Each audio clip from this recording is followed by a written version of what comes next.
Bueno, pues ante todo, muchísimas gracias, Carlos, por la invitación y muchas gracias a todos los asistentes por haber confiado en el título y en el ponente, que era evidentemente y sigue siendo por el momento un desconocido.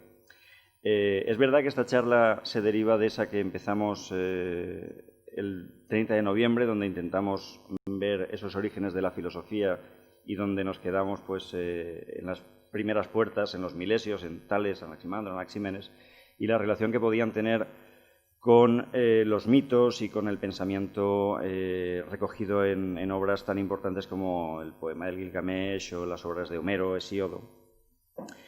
Lo que voy a hacer hoy aquí, si todo va bien, lo podríamos haber llamado de muchas formas. Carlos insistió en que fuera un título un poquito más serio, pero yo tenía algunos otros preparados como filosofía entre mitos, filosofar en mitos revueltos o de aquellos mitos estos logos.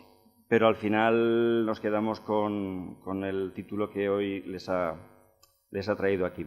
El objetivo, como sí que ponía en la página web, es intentar encontrar,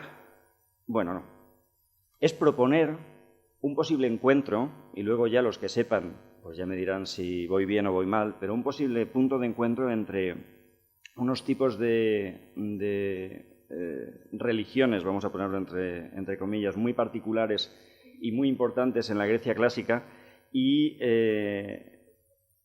podríamos decir el comienzo con grandes mayúsculas de la filosofía en Platón. Y esta va a ser la piscina a la que me voy a tirar en bomba. ¿De acuerdo? Voy a insistir en que es un juego de interpretación. Me queda mucho tiempo por estudiar y mucho tiempo por aprender cosas para venir y dar una tesis y decir, esto es lo que creo que es. Esto es un juego de interpretación. Vamos a jugar a interpretar, vamos a describir lo que eran los ritos mistéricos, en dos casos en particular, y vamos a jugar, a intentar encontrar relación entre esos juegos de los ritos mistéricos con una parte muy pequeñita de la obra de Platón. Así que vamos a ello. Voy a empezar, si os parece, tuteándoos, porque creo que por la juventud de la sala esto es obligatorio. Hablando primero de las divinidades ctónicas que poníamos ahí, que queda muy bonito de poner nombres curiosos, ¿vale? Pero me voy a centrar en esos mitos sobre Dionisos y sobre Orfeo, y para eso tenemos que saber primero qué son las divinidades tónicas, esas pertenecientes a la tierra, al inframundo, las divinidades que se oponen a las divinidades celestes.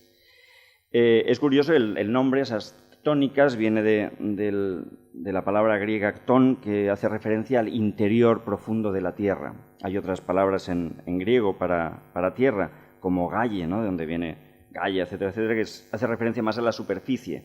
O jora, que es el territorio poseído en algún momento por alguien. En este caso, las divinidades tónicas, y quito ya la K forzada del principio, pero háganse claro que no son tónicas porque llevan acento, sino porque vienen de la tierra, evocan a la vez abundancia y tumba. ¿Vale? El origen de esas divinidades, la aparición, surge, dicen los que saben, de un sustrato mediterráneo en la zona de Anatolia, lo que sería la actual Turquía, y que evidentemente estaba en estrechísimo contacto con las civilizaciones griegas. Y símbolos de esas divinidades nos los vamos a encontrar en el Neolítico, en la Edad de Bronce, en la forma que todos conocemos de las grandes madres, las madres tierra. Todos tenemos bastante clara la imagen de alguna de ellas, particularmente famosa.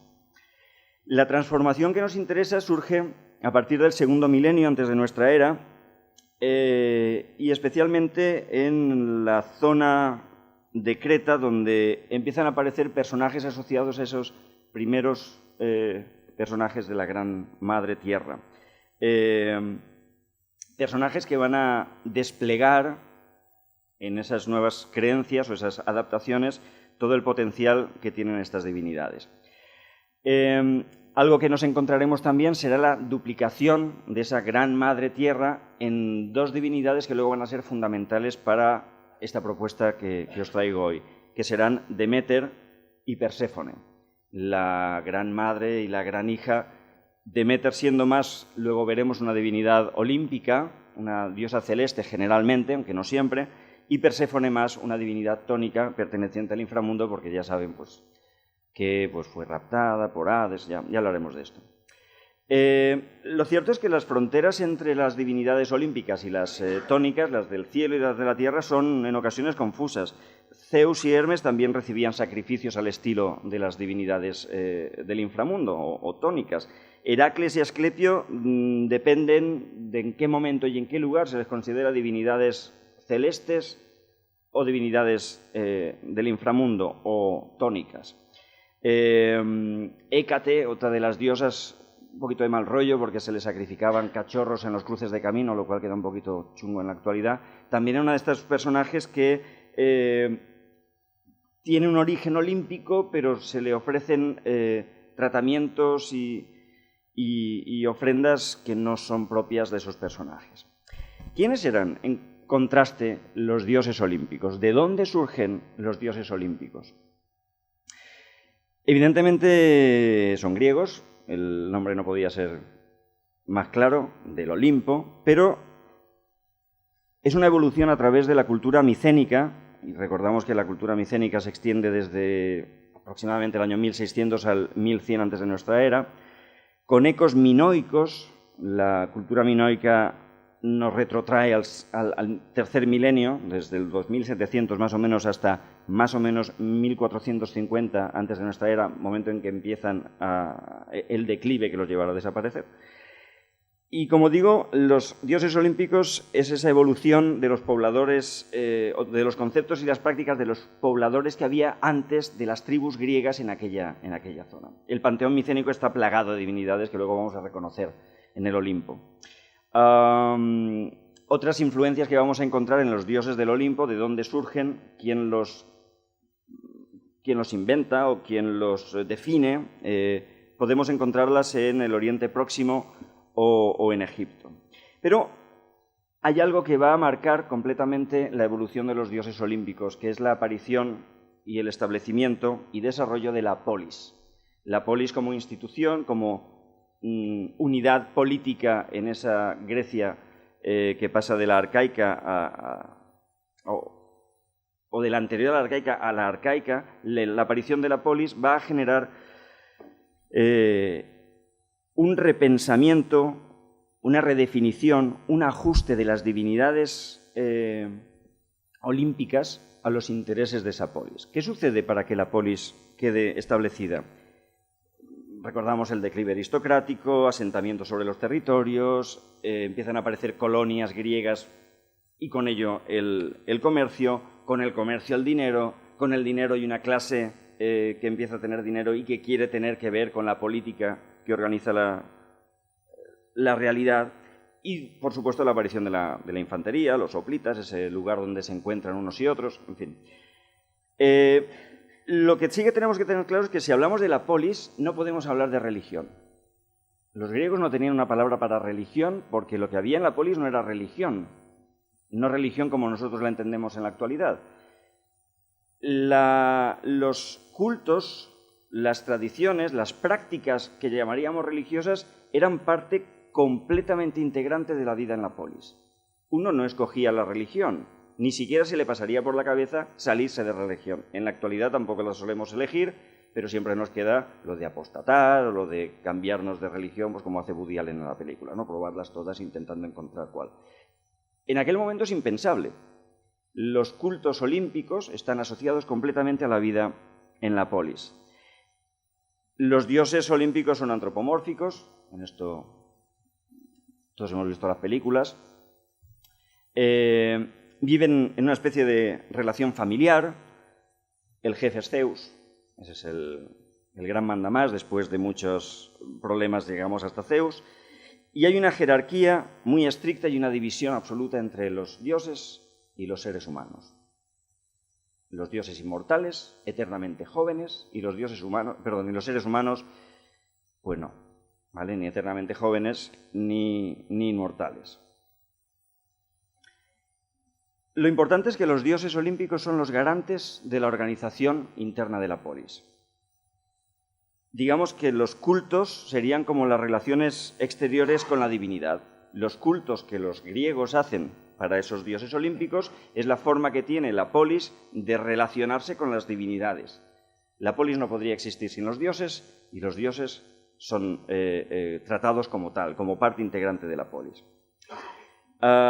Esos dioses de la polis, esa religión cívica, se encarga de cosas como organizar los festivales en el cambio de estación, las etapas de la vida, los sacrificios animales, las relaciones de los individuos con la comunidad y los individuos con los gobernantes.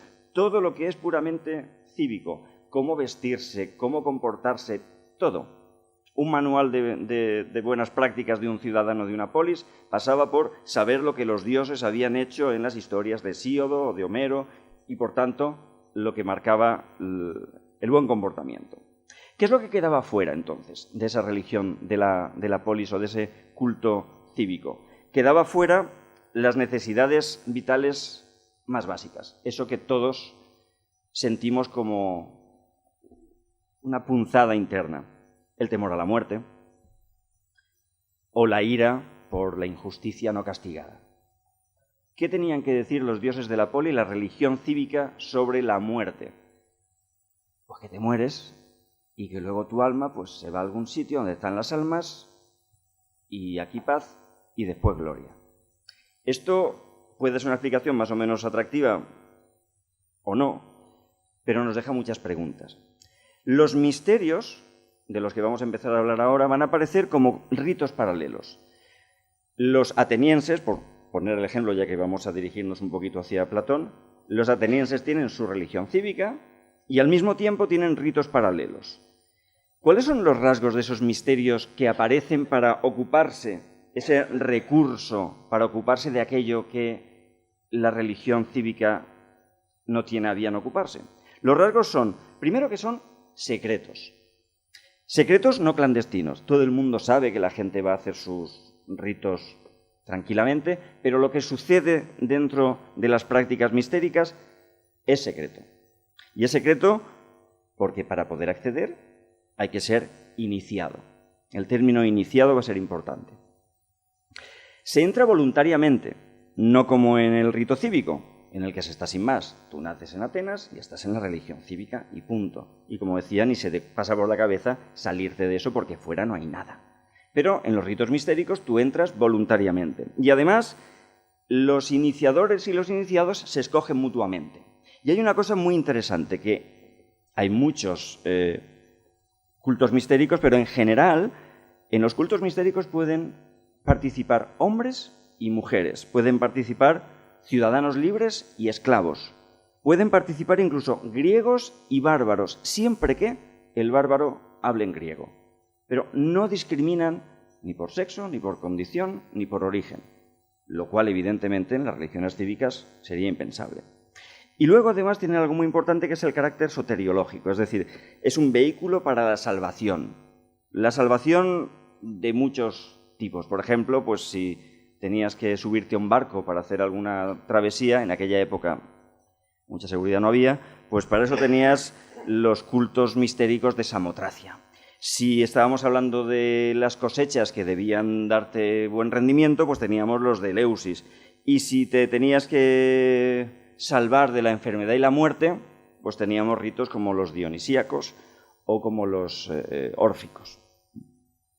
Es curioso porque ya en este punto podemos citar algo que dice Platón,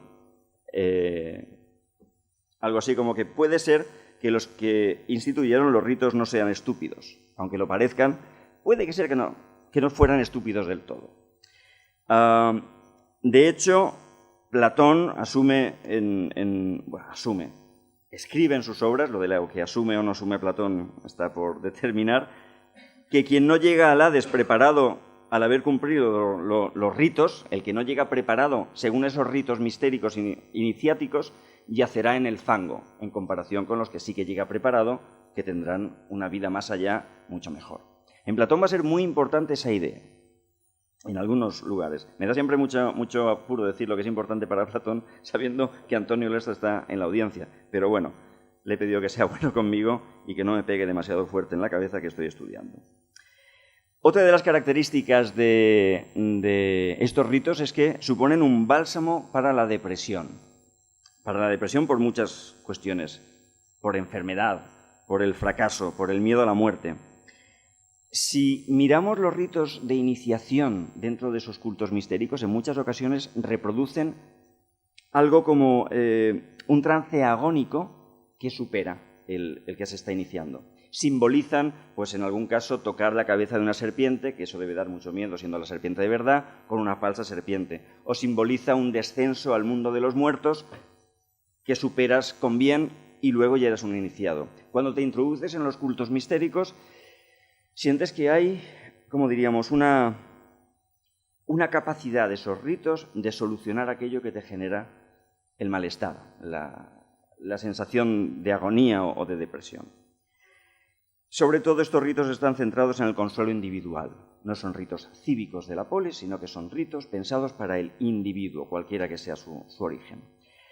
Y siendo cierto que los ritos tienen un origen muy remoto, como veremos, muy remoto, lo que los hace particularmente atractivos para nosotros es que toman su forma y cobran su importancia especial cuando aparece un individualismo propio de la Grecia a partir del siglo VIII. Cuando surge el concepto de individualismo, de individuo como separado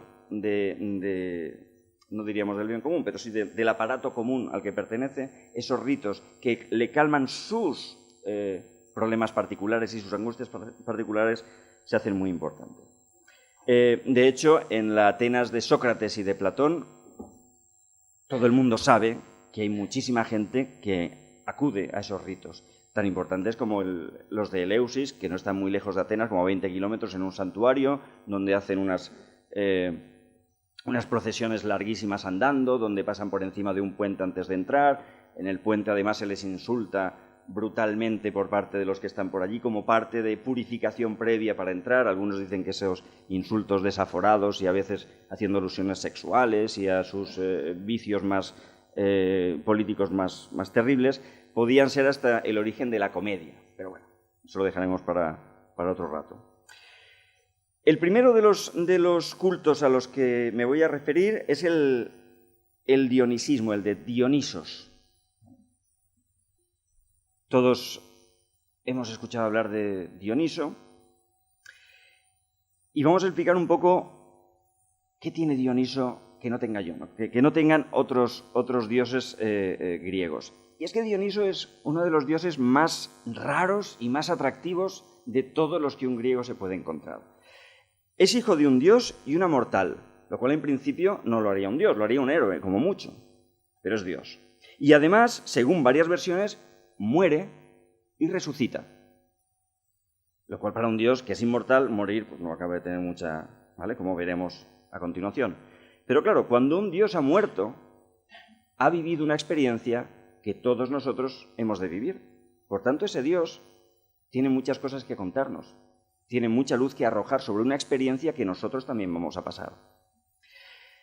La historia, bueno, ya sabéis que las historias de mitología son como un folletín, ¿vale? Pero básicamente sabéis que Zeus tiene como pareja a Hera, Zeus no para quieto, ¿vale? Es un dios que le gusta pues andar de aquí para allá, por decir el término sin entrar en connotaciones demasiado sexuales, y en una de esas salidas seduce a Semele de Tebas, que es la hija de Cadmo, que además es sobrina de Europa, que es hermana de su padre. Por tanto, lo de Zeus es un no parar. Es decir, vamos a ver, ya has raptado Europa, te la has llevado, ahora la sobrina. Hera, evidentemente, está un poquito mosca, como todos podemos entender. Y como es muy lista, incita a Semele diciéndole, mira, cariño, este tío te está engañando porque no es un dios. Este dice que es Zeus, pero ¿y tú cómo lo sabes? Y aquella dice, ay, pues no lo sé. Pues pídele que te lo demuestre.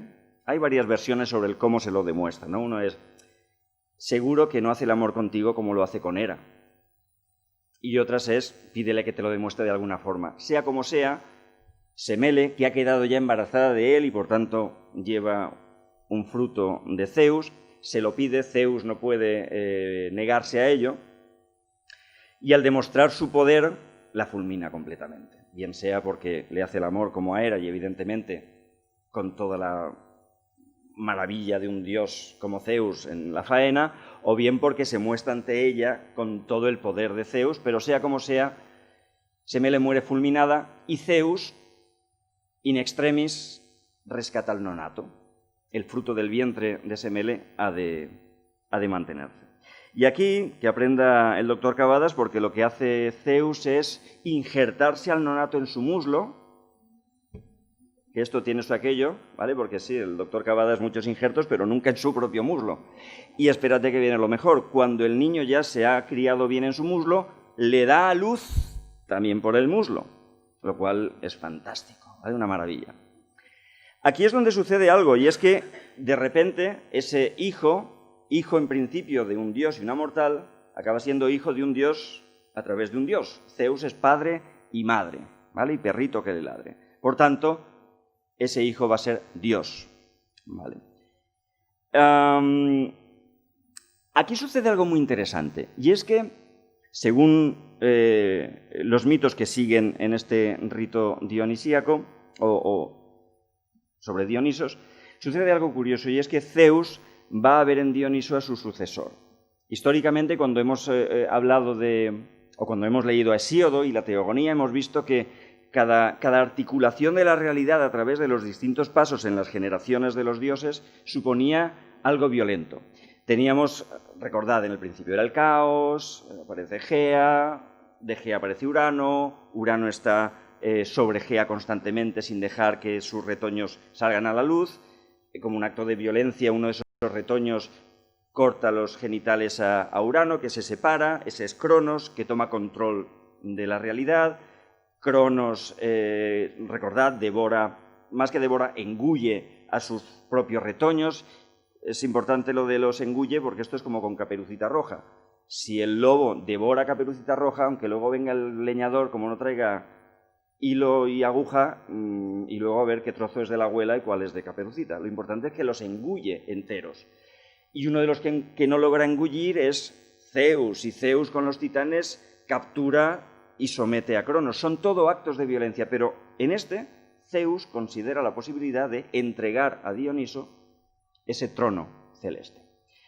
Hay algunos que no les va a venir nada bien, que son los titanes, muy mosqueados.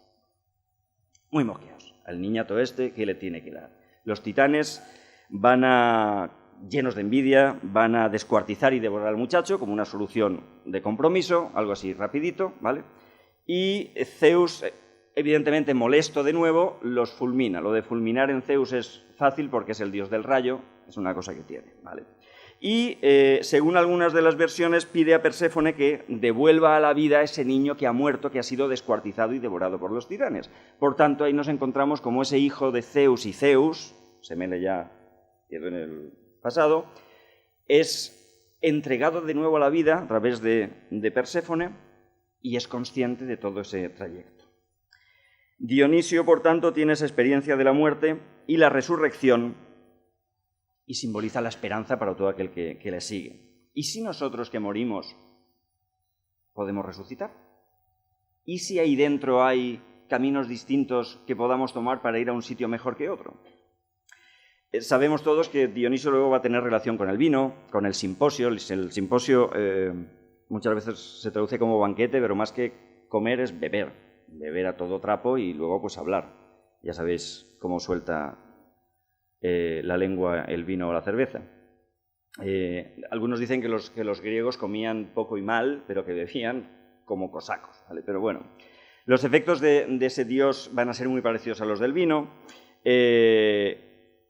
Según Hesíodo, Dioniso concede dones para bien, como la alegría, o para mal, como el dolor, si te pasas. Todos imagino que habremos comprobado en ocasiones que cuando te pasas en tu relación con el vino, el resultado no es demasiado agradable, pero cuando no te pasas puede ser algo que incite a hablar y a la alegría. Lo interesante de este dios es que algunos nos dicen que es un dios extraño, que no es propio de la gente que vive por allí, pero es verdad que aparece en las tablillas micénicas desde el 1400 antes de nuestra era, es un dios puramente griego, pero lo que tiene de curioso es que no es un dios que esté. no es como los dioses de la polis que están ahí. Pueden estar a buenas contigo o a malas. Si se pone a malas contigo, pues ya está la cosa complicada, ¿vale? Te monto una odisea a lo tonto por estar a malas con un dios. Dionisio no. A Dionisio se le invoca. Se le invoca a través de altares donde se sacrifican animales y donde se amontonan sus cenizas. Se le invoca. El dios aparece, pone todo patas arriba y luego se va. Es un dios muy curioso. La idea de invocar a una divinidad, que la divinidad llegue con esos efectos embriagadores, que lo altere todo y que luego desaparezca, no es algo muy normal. Esto va a generar, la idea de que lo ponga patas arriba va a generar algo que tampoco se da en otros dioses griegos, que es la oposición. Va a haber oposición a un dios. ¿Quién se opone a un dios? Como mucho vas a intentar engañarlo y ya te caerá el castigo que te toque. Pero ¿quién se opone a un dios? Pues a Dionisio se opone, por ejemplo, Homero nos dice Licurgo, en la Ilíada, en el sexto canto. Licurgo está allí, a punto de darse de bofetadas con Glauco. Glauco no le tiene miedo a Licurgo y Licurgo dice, ¿y el tío este que no me tiene miedo? ¿No será un dios? Porque yo con los dioses no me meto, ¿vale? Porque Perdón, este es Diomedes, porque Licurgo una vez se metió con Dionisio, Zeus se cabreó, lo dejó ciego y poco tiempo después murió. Ya tenemos una historia en la Ilíada de cómo ese Licurgo asustó al niño Dionisio y a las nodrizas, cómo nos cuenta también que Dionisio se lanza al mar. En esa historia, según Homero, se lanza al mar, Tetis lo acoge y él se da cuenta de que no se ahoga, de que es inmortal y por tanto tiene conciencia de su propia inmortalidad de ser un dios. Pero lo que nos importa es, Licurgo se mete con Dionisio y acaba mal. Tenemos, si seguimos con ejemplos de oposición, en las bacantes de Eurípides. Panteo desconfía de Dionisio, que aparece allí, ¿vale?, disfrazado de otra cosa, no se fía nada, acaba yendo a espiar lo que hacen las mujeres por las noches cuando se van al monte, lo pillan y por acortar lo descuartizan y acaba como el rosario de la aurora, ¿vale? Es descuartizado por unas bacantes totalmente enloquecidas. Y el tercero de los ejemplos que os pongo es la de las Miníades, que según Plutarco, ¿vale?, son unas señoras estupendas que trabajan muchísimo y no quieren asistir a los ritos de Dionisio. Dionisio se cabrea, les castiga con un deseo terrible de comer carne humana, el humor de Dionisio, se zampan entre las tres al hijo de una de ellas y luego Hermes son castigadas y convertidas en murciélago, búho y lechuza. La cuestión está en cómo es que alguien se opone a Dionisio. ¿Por qué podemos pensar que Dionisio es un dios tan peculiar al que nos opongamos? Las preguntas son, primero, ¿por qué? Segundo, ¿por qué se les castiga? Si es un buen motivo para oponerse a él. Y tercero, ¿los ritos de esta gente de verdad implicaban descuartizar a gente y comérsela? ¿Y descuartizar animales y bailar enloquecidas por la noche? El motivo para oponerse a Dionisio es muy sencillo. Pensemos en quién lo hace. Licurgo es el rey tracio. Penteo es el rey de Tebas. Los dos representan la autoridad y Dionisio viene al desmadre. Yo soy la autoridad, yo soy el orden en mi polis o en mi reino, y el dios este aparece, monta un sarao tremendo y la autoridad tiembla en ese momento. ¿Tienen buen motivo para oponerse a Dionisio? Por supuesto. En el caso de las Miníades, cuidan del papel de la mujer de bien. Somos mujeres de bien, no mujeres que se van por la noche a beber a un prado y a bailar hasta altas horas de la noche. Eso entonces no estaba bien visto. Ahora ya se ve un poquito mejor. También se oponen. Son buenos motivos para oponerse. ¿Por qué se les castiga? Porque en realidad están yendo en contra de la función última de esa divinidad. Dionisio está ahí porque ofrece algo. Y eso que ofrece es muy importante. E ir en contra de ese algo es peligroso. ¿Qué es lo que ofrece? Pues lo veremos cuando describamos una noche loca de estas señoras, porque sobre todo eran mujeres las que iban al prado. De beber nada, porque las mujeres griegas lo de beber por la noche fuera de casa, nada. Mascaban hiedra. que eso parece que sube. A mí no me pregunten. Tocaban música con panderos y flautas, con platillitos, bailes desenfrenados, sí, pero más, como dice alguno, como una fiesta de pijamas, más que como la locura y el desenfreno absoluto.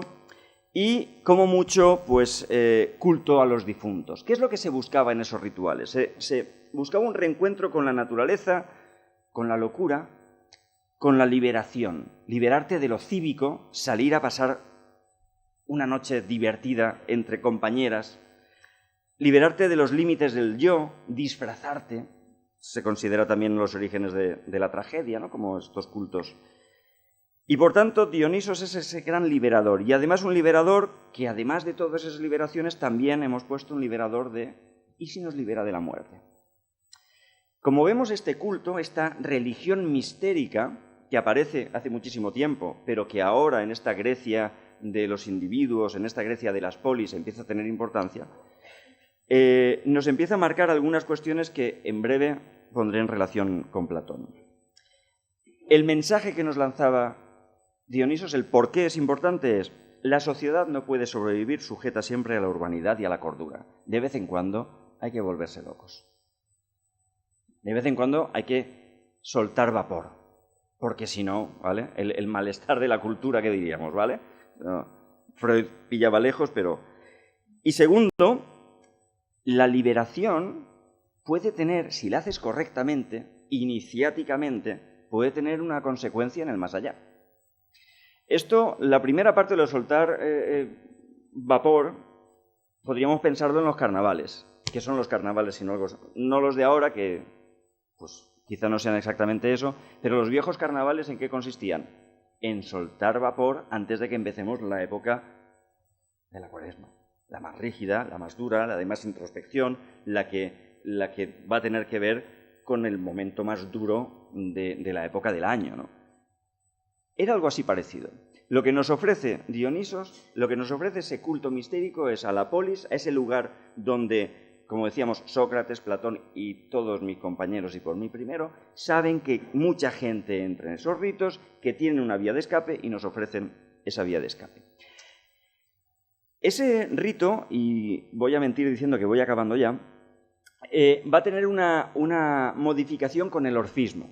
El orfismo es una reinterpretación de ese mito inicial, y ahí es donde sí que vamos a encontrar un aroma platónico que no sé si lo huelo porque tengo alguna lesión al cerebro que te hace oler cosas raras que no están, o si a lo mejor sí que puedo estar autorizado a ello. Eso luego ya me lo diréis, si os parece.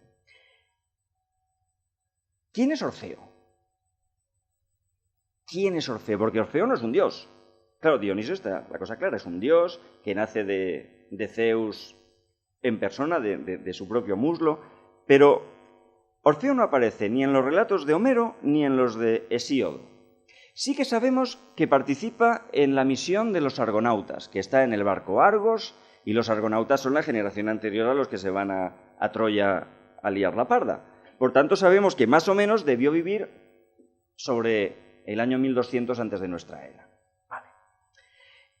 Aquellos que estaban en el Argos era un poco como el equipo A. ¿Os acordáis del equipo A? Que eran 4 tipos, que cada uno tenía una función y cuando se juntaban, ¿vale? Pues en el Argos era un poquito lo mismo. Cada uno de ellos tenía una función y cuando se juntaban, pues salían de... ¿Cuál es la función de este buen hombre? Pues tocar la cítara, hacer música, mejorar las cosas con su canto. ¿Mejorarlas cómo? Pues haciendo que la gente remara más rápido, lo cual no está mal. Pues en lugar de tener que darles con el látigo, pues le toco la cítara. Siempre es más interesante. O, por ejemplo, calmar a las sirenas. Las sirenas que aunque estemos ahora mismo pensando en señoras con una cola de pez larguísima, en realidad eran unos pajarracos terribles que por eso cantaban, porque eran pájaros. Los rasgos de Orfeo son que es mortal, hemos dicho. Segundo, que domina la poesía y la música. La poesía, la parte racional del habla, y la música, la parte irracional. En esto Antonio estará contento de oírmelo decir. Además, luego hay una cosa que pasa, que claro, con esto de los mitos, pues su cabeza acaba yendo sola hasta Lesbos, y allí es un oráculo, y es el origen de la poesía lírica. Pero sobre todo, él también ha ido y ha vuelto del más allá. Todos sabemos en qué momento va Orfeo al más allá, ¿no? Quien se le muere al pobre Orfeo y tiene que bajar a los infiernos.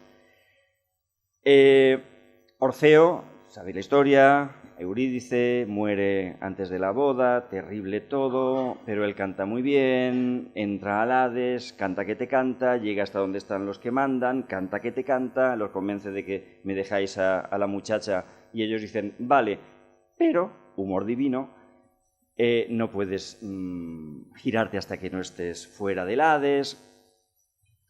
¿Para qué me lo dices? Al final se gira, la vuelven a... ¿vale? Él ha bajado y ha vuelto a subir. Orfeo es un mortal que por sus características, por sus dones dados por la divinidad, es capaz de bajar y volver a subir. Además, es un mediador. Es el que media entre los dioses y los hombres. Fijaos que es, según algunas historias, hijo de Apolo e hijo de una mujer. Apolo, además, es griego y la mujer es tracia, por tanto, es el mediador entre griegos y los bárbaros. Los tracios llevaban a los colonos griegos a malvivir. Y se supone que este buen hombre, también tocándoles la cítara, los calmaba bastante. Es el mediador entre el ser humano y la naturaleza. Es capaz de hacer calmarse las olas, controlar a las sirenas y, sobre todo, es el mediador con el más allá. De hecho, se ha rescatado algún resto, alguna inscripción en un pliegue encontrado en la boca de una difunta en lo que ahora sería el sur de Italia, donde se escribía cuáles eran los pasos que dar una vez la enroscamos para hacer las cosas bien. Si queréis tomar nota, por si acaso, dice, cuando mueras hacia el Hades, esa idea de viajar hacia el Hades, cuando mueras hacia el Hades, a la derecha verás una fuente al lado de un ciprés blanco donde las almas se refrescan. Tú fíjate en esto cuando vayas bajando. No bebas de ahí, porque esa es la fuente del olvido, porque si la bebes de ahí, se acabó. ¿Vale?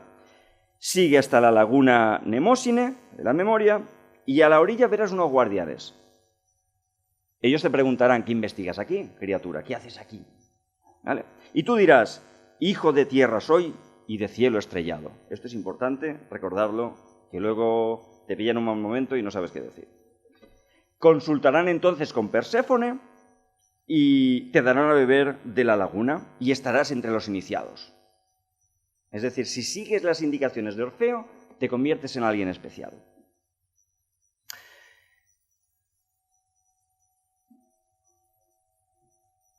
La cuestión es que lo que nos ofrece ese nuevo mito, y en lo que nos vamos a ir acercando ya a la filosofía, es ¿cómo puede mejorar esto?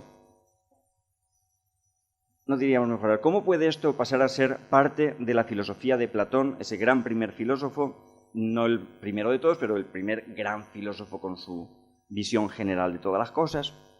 Pues primero porque la historia de Orfeo, el orfismo, nos reinterpreta la visión de Dionisos. Y nos reinterpreta de una forma muy curiosa la muerte. ¿Recordáis que Dionisos ha sido fulminado junto con los titanes se lo han comido, ¿vale?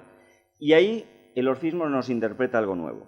Cuando Zeus fulmina a los titanes, con el contenido de Dionisos dentro, de esa tierra mezclada, con las cenizas de los titanes, la sangre de los titanes y de Dionisos, crea al ser humano. Y el ser humano tiene una dualidad. De la tierra aparecerá su cuerpo mortal, y de la sangre que está mezclada, el alma divina. Pero es que además, su alma divina tiene la sangre de los titanes perversos y del joven Dioniso. Por tanto, el alma divina tiene una parte maligna que ha de ser purgada, ha de ser reconducida, y una parte buena. La idea que va a ser fundamental es que esa parte mala de titanes que hay en los seres humanos debe ser purgada, debe ser purificada, pero en una vida no da tiempo. Cuando morimos, tendremos que realizar eso que los griegos llamaban muy pomposamente, para nosotros, no para ellos, pero metempsicosis, y volver a otro cuerpo, reencarnarnos en otro cuerpo, y en ese otro cuerpo intentar seguir purificando hasta que estemos, como diría Píndaro, en la última de las encarnaciones o en la última generación, uno es rey o atleta, y se reintegra después de la muerte ya en la condición divina, y aquí paz, y después gloria también. Vale. Estos mitos órficos, esta religión que ya hemos dicho por qué aparecía, qué es lo que cubría, nos da un dualismo antropológico de cuerpo y alma, un dualismo moral del alma, hay una parte buena y una parte mala, hay una retribución en el más allá, hay una transmigración de las almas, muy interesante, sin carácter de sexo, porque tú hoy puedes ser un hombre, pero después de la transmigración ser una mujer o viceversa, por tanto las almas no van a tener ninguna distinción en ese caso. Una solidaridad con los otros seres vivos, básicamente son vegetarianos, porque igual cuando te comes un chuletón, pues te estás comiendo a tu difunto tío José, por tanto no es adecuado. Una valoración muy importante de la vida en el más allá sobre la terrena, porque en esa vida en el más allá es donde tu alma estará purificada y encontrarás por fin una salida. Un modelo puritanista que busca reintegrarse mediante el ascetismo y, muy importante, que las penas, iba a decir que con pan son menos, que eso también es cierto, pero las penas ya no las heredan tus hijos, sino que se las lleva tu alma porque vas a seguir purgándolas en diferentes. Vale, y de todo esto, ¿en qué está Platón? Bueno, pues Platón sabe que la doctrina órfica se sustenta en una jerarquía donde arriba está Zeus y Dionisos. ¿Os acordáis que Zeus se planteaba la posibilidad de que Dionisos heredara ese trono celestial? Y muy cerca de él está Justicia, Dike. Dike es la que va a considerar si las almas están purificadas suficientemente para reintegrarse en la justicia divina. También sabe Platón que al ser humano le conviene comportarse bien. Y en las leyes, Platón parece recurrir al orfismo para apuntalar su sistema ético, para, digamos, hacerlo, y aquí ya me tiro a la piscina del todo, para hacerlo vendible, entendible, inteligible, aceptable. Y, de hecho, parafrasea un poema órfico como un antiguo relato, dice: el Dios posee el principio, el final y el medio de todos los seres. El Dios, ese Dios. Quien siga a Dike será feliz. Pero quien inflame su alma de ibris será abandonado por la divinidad y pagará con la ruina propia, la de la familia y la de la polis. La divinidad, dice Platón, es la medida de todo. No como diría Demócrito, que por cierto es un personaje peculiarmente ausente en la obra de Platón, y el prudente es amigo y semejante a la divinidad. El bueno, nos dice Platón, hace sacrificios y se relaciona con los dioses, curiosamente. Y así alcanza la vida buena. Por tanto, lo que nos vamos a encontrar en Platón, y esta es la propuesta, quizás lo he dicho demasiado serio, lo que propongo que nos podemos encontrar en Platón, vamos a rebajar las pretensiones, es ese poder omnímodo de la divinidad, la función de la justicia, vigilando junto al bien, para la reintegración de las almas, la promesa de castigos en el Hades, y la idea de que los iniciados, los sensatos, son buenos, puros, píos y tienen recompensa. Y los no iniciados, los insensatos, son malos, impuros, impíos y no tienen recompensa. En Leyes, en un pasaje, el 881 A y B, dice: la muerte no es el final, sino que los castigos que hay en el Hades son más fuertes. Es necesario que los castigos de aquí no sean inferiores. Podríamos hablar de una especie como de estrategia coercitiva que culmina en Platón con una serie de mitos escatológicos preciosos que nos encontramos al final del Fedón, por ejemplo, del Gorgias, o el famosísimo y preciosísimo mito de al final de la propia República, ¿no? Donde cuenta exactamente cómo también puede pasar a la otra parte y ver qué es lo que sucede con las almas una vez han muerto, que se le permite no beber de las aguas del olvido, que ve cómo se hace un nuevo reparto de papeles y cuando está a punto de ser repartido, reaparece en su cuerpo inicial, que están a punto de chamuscarlo, por cierto, y lo cuenta todo. Hay una serie de pasajes órficos en Platón que voy a comentar para ir acabando. Y el primero estaría en Menón, dice algo así como que el alma es inmortal, que hay que ser píos, recuerda, citando a Píndaro, el castigo que pide Perséfone para expiar las culpas. En la República, en el libro segundo, se ironiza con el premio de una borrachera eterna para los píos, y a los impíos se les obliga a revolcarse por el fango. Lo de revolcarse por el fango es una cosa que les encanta a los griegos como señal de mal rollo, de que los ha hecho muy mal. Y hay otra cosa que les gusta mucho, que es: y tendrán que llevar agua con un cedazo, que es básicamente como: ¡hala! Ahí lo llevas. Eso es. Y ya si se te cae, pues total, tienes toda la eternidad en el fango, así que ve tirando. Y en el Crátilo, Platón adjudica a los órficos la creencia de ese cuerpo como castigo para el alma, esa dualidad entre soma y sema. ¿Vale? Platón supedita todo al todopoderoso dios órfico, el bien, apoyado en Dike, la justicia, que son las últimas dos grandes ideas que un filósofo puede llegar a conocer y hacia las que se encamina y gracias a las cuales, gracias a la idea del bien, existe todo, etcétera, etcétera, etcétera. Y sin embargo, Platón, sabiendo que el riesgo es grande, lo que hace también es rechazar a los charlatanes que emplean la doctrina órfica para embelesar a los demás y embaucarlos, pues yo qué sé, al palmar de Troya o este tipo de historias, ¿vale? Como detallito último nada más, y para que veáis que la figura de Orfeo va a aparecer, por ejemplo, también en el judaísmo o en el cristianismo, en algunas referencias. En la sinagoga de Gaza, a Orfeo se le identifica con el rey David, ¿vale? Curiosamente. Y hasta el siglo V, la figura del buen pastor en muchas ocasiones se identificaba con ese Orfeo capaz de llevar las almas adecuadamente hacia esa salvación. Y este es el juego que quería hacer. Aparte de la terrible turra que os he soltado, ver la idea de que detrás de algunos de los pensamientos que nos parecen extraídos de una filosofía totalmente racional, en el caso de Platón, se esconde una realidad social que era la religión en Atenas. No la religión cívica, sino esos ritos mistéricos de los que hablábamos. Y ya estaría todo. Han sido 20 minutitos, ¿verdad? Poco más o menos, pero se han hecho eternos. Más o menos.